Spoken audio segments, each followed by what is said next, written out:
அதாவது PRRGF ப்ளஸ்ங்கிறது vitamins and minerals enriched lean meat ஃபார்முலாவில் வந்து இப்போ நம்ம புதுசாக வந்து ஃபீடு லான்ச் பண்ணியிருக்கோம்.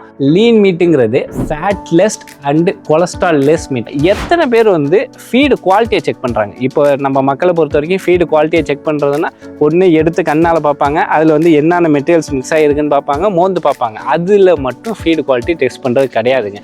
ஃபீடை வந்து ஃபஸ்ட்டு நீங்கள் ப்ரொஃபஷ்னலாக வந்து டெஸ்ட்டுக்கு அனுப்ப கற்றுங்க. நான் எக்ஸாம்பிள் காமிக்கிறேன். இது வந்து பிஆர் ஃபீட்ஸோட ஒரு டெஸ்ட்டு. இதை பார்த்தீங்கன்னா வந்து உங்களுக்கு 19ஆம் தேதி எடுத்துருக்கோம். பிஆர் ஃபீட்ஸோட மேஷ் ஃபீடு. இதில் பார்த்தீங்கன்னா இந்த ஸ்டாண்டர்ட்ஸ் வந்து எங்களோட ஸ்டாண்டர்ட்ஸ் வந்து நாங்கள் மெயின்டைன் பண்ணுறோம். இது வந்து நாங்கள் ஒரு பேட்சுக்கும் டெஸ்ட்டு எடுத்து பார்த்துக்கிட்டே இருப்போம். இது வந்து தமிழ்நாடு ஃபீட் மார்க்கெட்டில் இருக்க ஒன் ஆஃப் த ஃபேமஸ் ஃபீடோட டெஸ்ட் ரிப்போர்ட்டுங்க. இப்போ இதில் பார்த்தீங்கன்னா மாய்ஸ்டர் பார்த்தீங்கன்னா 10.41% இருக்குது. Okay, correct. ப்ரோட்டீன் பார்த்தீங்கன்னா 15.63% இருக்குது. ஓகே, அக்செப்டபுள் லெவல் தான். இன்னொரு 1 or 2% கூட இருந்தால் ஓகே, பரவாயில்ல, ஒன்றும் தப்பு கிடையாதுங்க. நீங்கள் ஃபைபர் பார்த்தீங்கன்னா வெறும் 7% தான் இருக்குது. 7% ஃபைபர் உள்ள ஃபீடு வந்து முதல்ல அனிமலுக்கு எப்படி செரிக்கும்? இது வந்து ஒரு கம்ப்ளீட் ஃபீடாக கொடுத்தீங்கன்னா அட்டர் ஃபெயிலியர் ஆகுங்க. இது வந்து கண்டிப்பாக இம்ப்ரூவ் பண்ணணும்.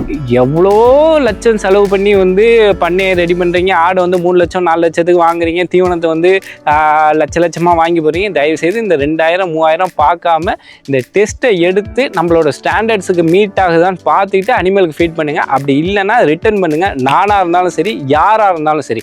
நீங்கள் வந்து கன்சியூமர் வந்து ஃபஸ்ட்டு நாலேஜபிளாக மாறினா மட்டும்தான் இந்த இண்டஸ்ட்ரி வந்து சஸ்டைனபுளாக ஒரு சக்ஸஸ்ஃபுல் இண்டஸ்ட்ரியாக மாறும்.